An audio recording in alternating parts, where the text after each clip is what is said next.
Bonjour à tous et bienvenue dans ce nouveau podcast. J'espère que vous allez bien et que vous êtes remplis d'une belle énergie. Aujourd'hui, j'avais envie de vous parler d'un sujet qui me tient à cœur, c'est la visualisation. C'est un outil que j'utilise beaucoup depuis quelques années et j'ai expérimenté à de nombreuses reprises des résultats assez incroyables grâce à la visualisation. En tout cas, j'en suis convaincue.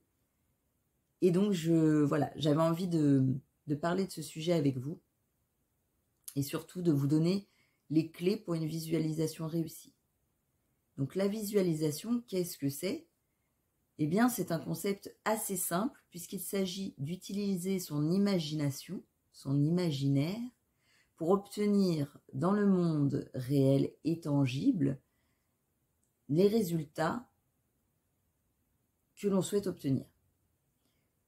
C'est-à-dire que on va d'abord, dans son monde intérieur, créer la situation idéale, la situation de nos rêves, celle que nous souhaitons voir se réaliser, pour qu'elle puisse se matérialiser dans le monde réel.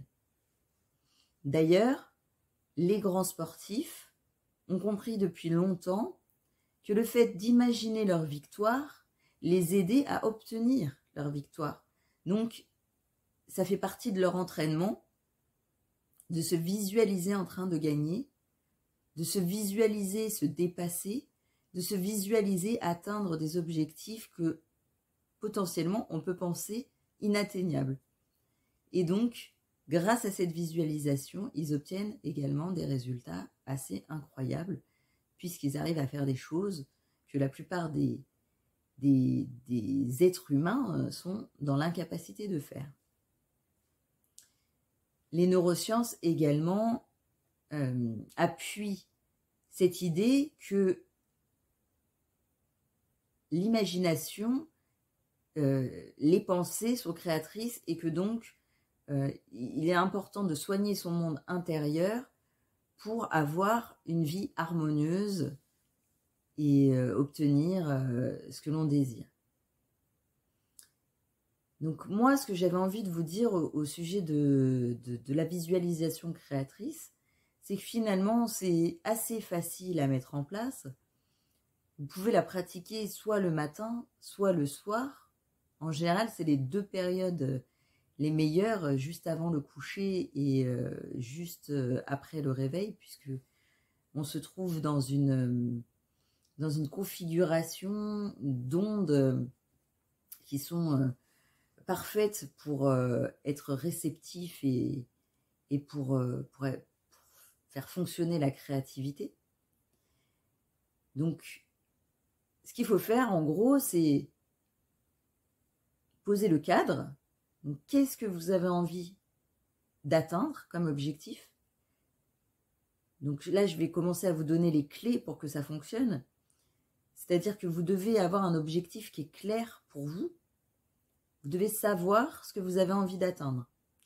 Et à partir du moment où vous savez ce que vous avez envie d'atteindre, ça va être beaucoup plus facile de visualiser. Si vous ne savez pas ce que vous souhaitez atteindre, ça va être compliqué.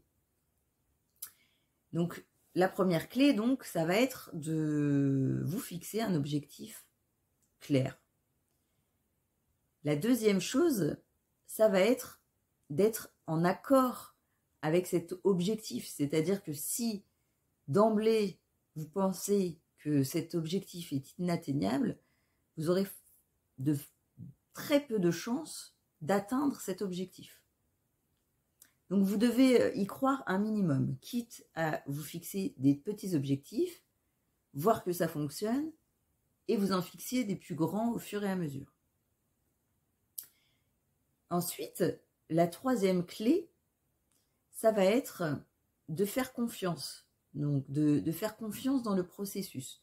Vous allez engager un processus, vous allez utiliser votre imagination, et donc vous allez au bout du compte, vous dire que vous en remettez à l'univers, à qui vous voulez, et que de toute façon, cet objectif est en chemin et que ça va venir.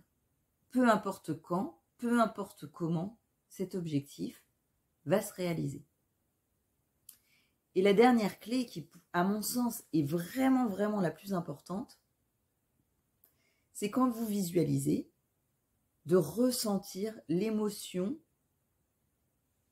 dans votre corps de ce que atteindre cet objectif vous procurerait.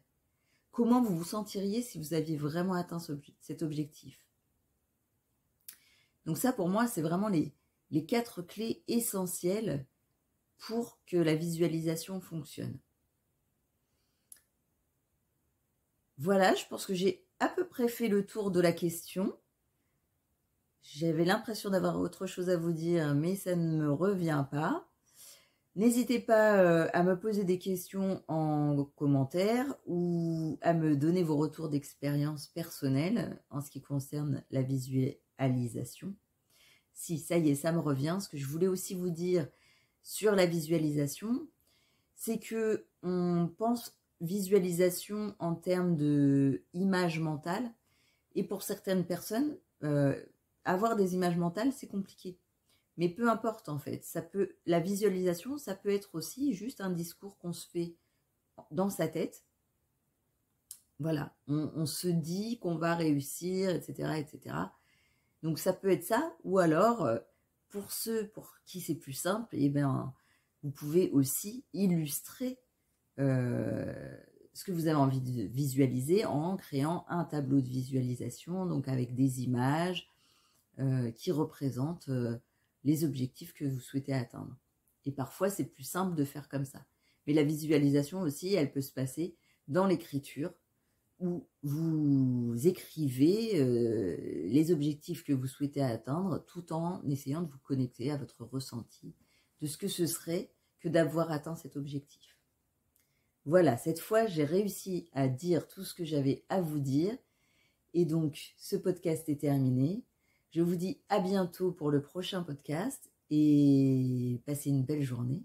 N'oubliez pas que le plus important, c'est de rêver et je vous souhaite de prendre bien soin de vous. Allez, ciao, ciao.